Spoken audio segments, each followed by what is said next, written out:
Hello dear students, in this video I am going to tell you how you can find the zeros of a polynomial. Or in other words, you can also say that we have to find the values of x in the polynomial equation. Now just watch the whole video. We have the first question. It is given that 2x minus 5 is equals to 0. We have to find the 0 of polynomial. Clear? Just simply write it in this way. And 2x is equals to 5 and x is equals to 5 by 2. That means 5 by 2 is the 0 of the polynomial. Now just watch another case.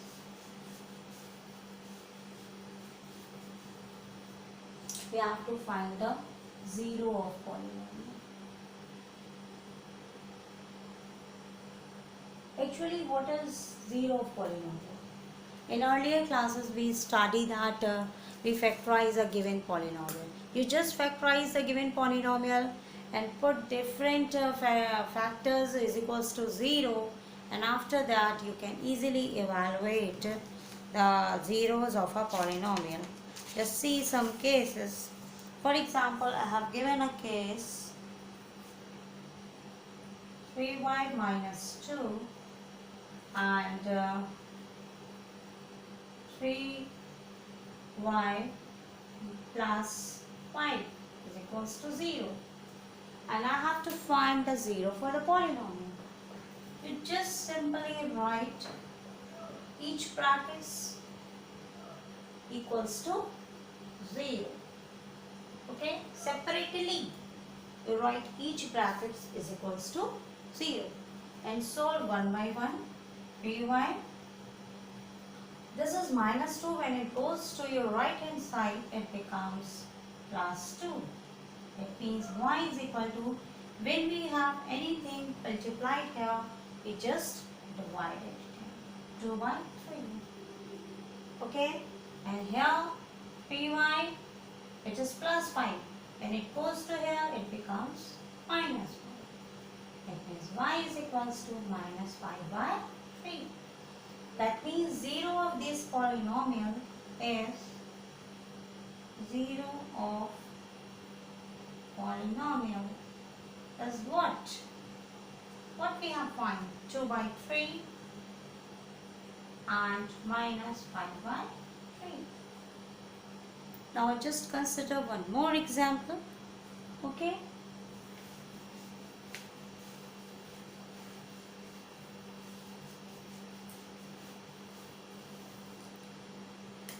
Now we have a case x squared plus 5x plus 6 is equals to 0.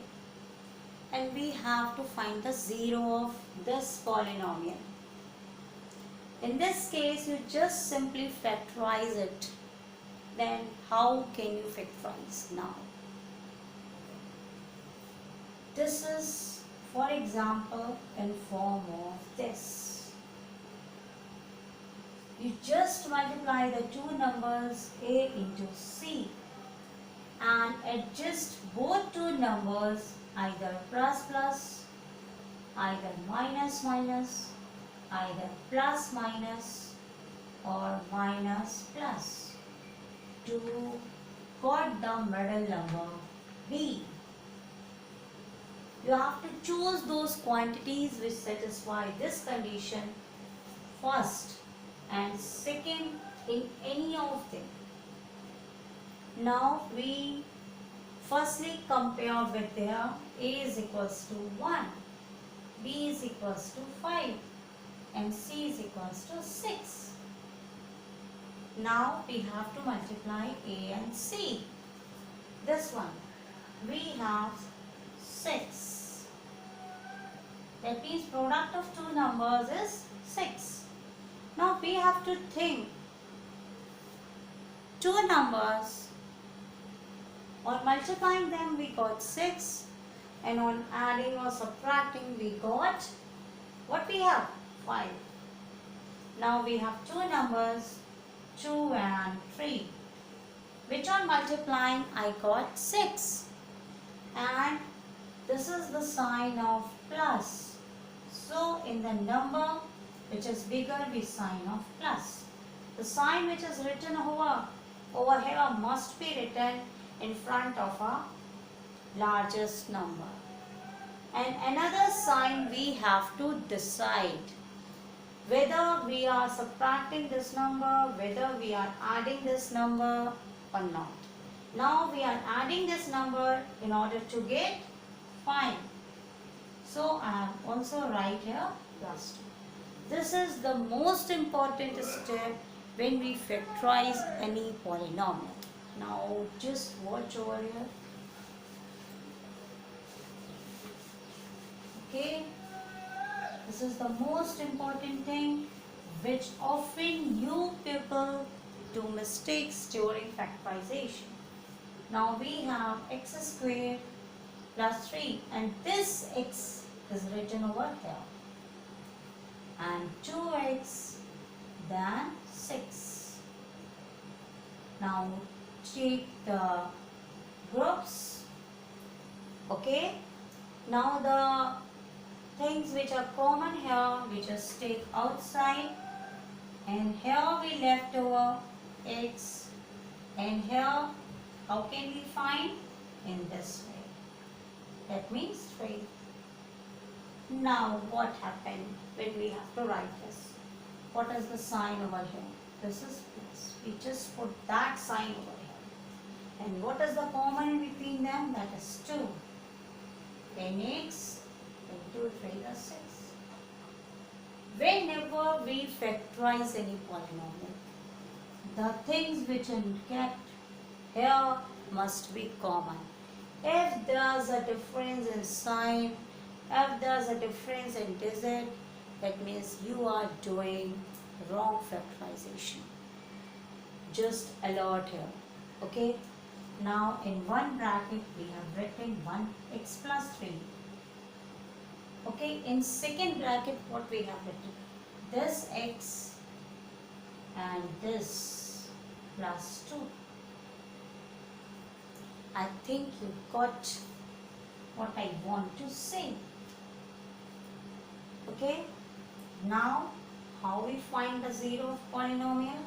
Again x plus 3 is equals to 0 and x plus 2 is equals to 0. Then x is equals to minus 3, x is equals to minus 2. That means 0 of the polynomial are minus 3 and minus 2. Now I am going to take one more example. Just try to concentrate. Okay.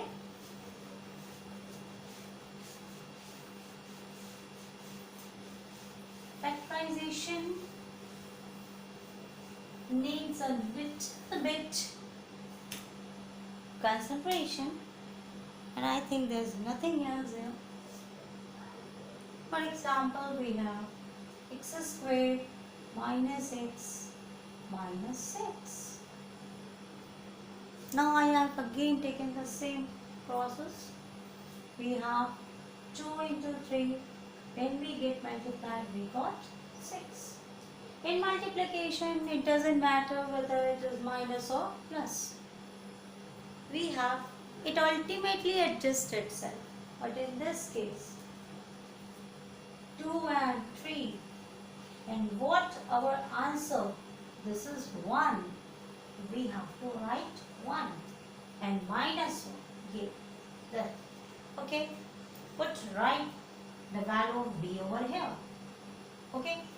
And this sign minus is put in front of the largest digit. A number which is bigger, put the sign of that b in front of that. Now we are subtracting 3 and 2, then we get 1. And for subtracting we must have different signs in between digits. So here it is minus, so I have written here plus. Just come to the next point. We have x square minus 3x plus 2x minus 6. One more thing, we can also write it as in this way, plus 2x minus 3x. It doesn't matter whether you put first here, whether you put first here. Okay?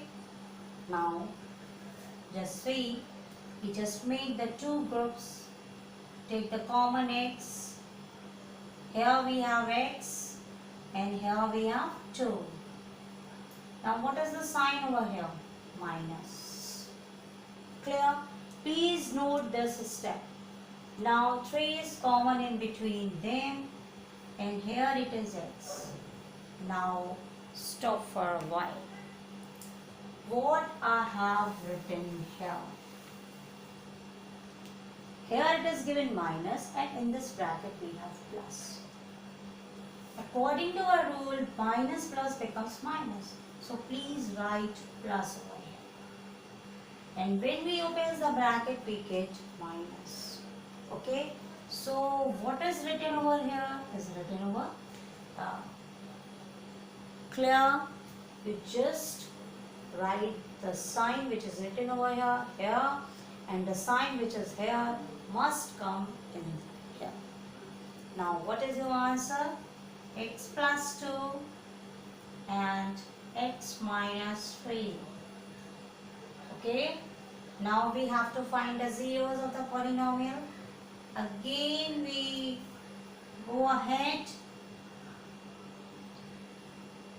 Clear? In x is equals to minus 2 and x is equals to, when minus 3 goes there, we get 3. It means 0 of the polynomials are minus 2 and 3.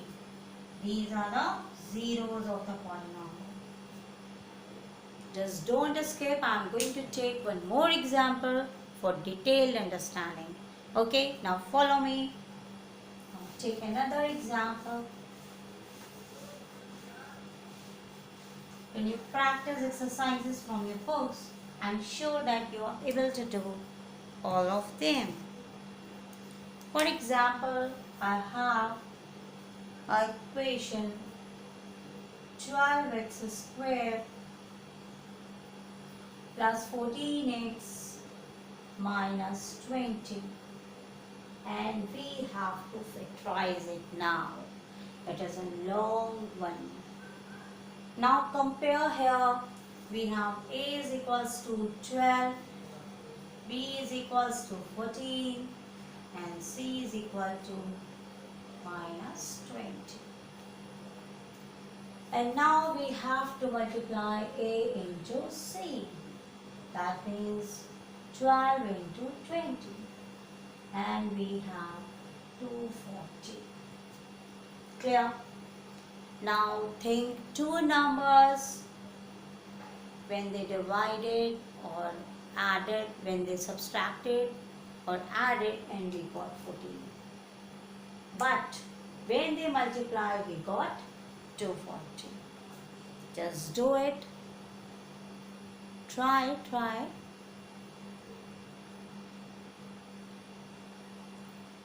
Just think for a while. Yeah, we have 24 into 10. Clear? When we multiply them, we got 240. And when we subtract them, we get 14. There's one more hint. If we have minus sign over here, generally we subtract the two numbers. And when we have the whole plus sign in our equation, generally we have to search the number which are added to get that multiplication. Okay? Now our numbers are, which we have to work with, 24 and 10. Now put the value of b here. What we have? Plus 14. Clear? and plus sign we have to write in our largest digit, in front of largest digit. Now we have to subtract with these two, so in order to get the 14, that's why we have put the sign of negative.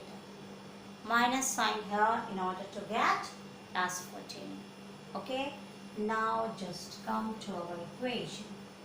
12x squared 24x minus 10x minus 20 is equals to 0. Okay, clear? Just watch carefully. Make the two groups. Clear? Take the common. We have 12x. Now we left over x and 2. Clear?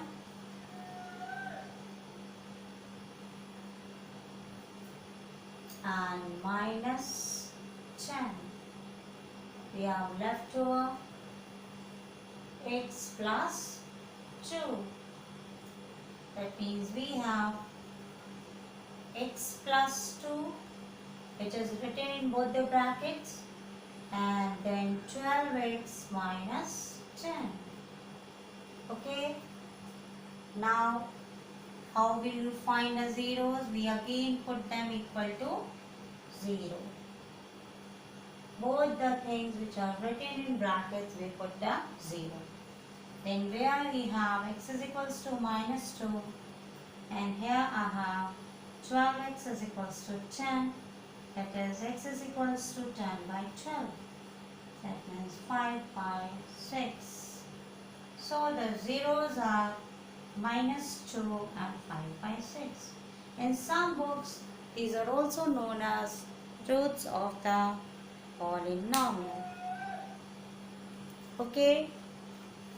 In next videos, I will take how will you factorize cube, the polynomials which have cubes. That means generally it is known as remainder theorem.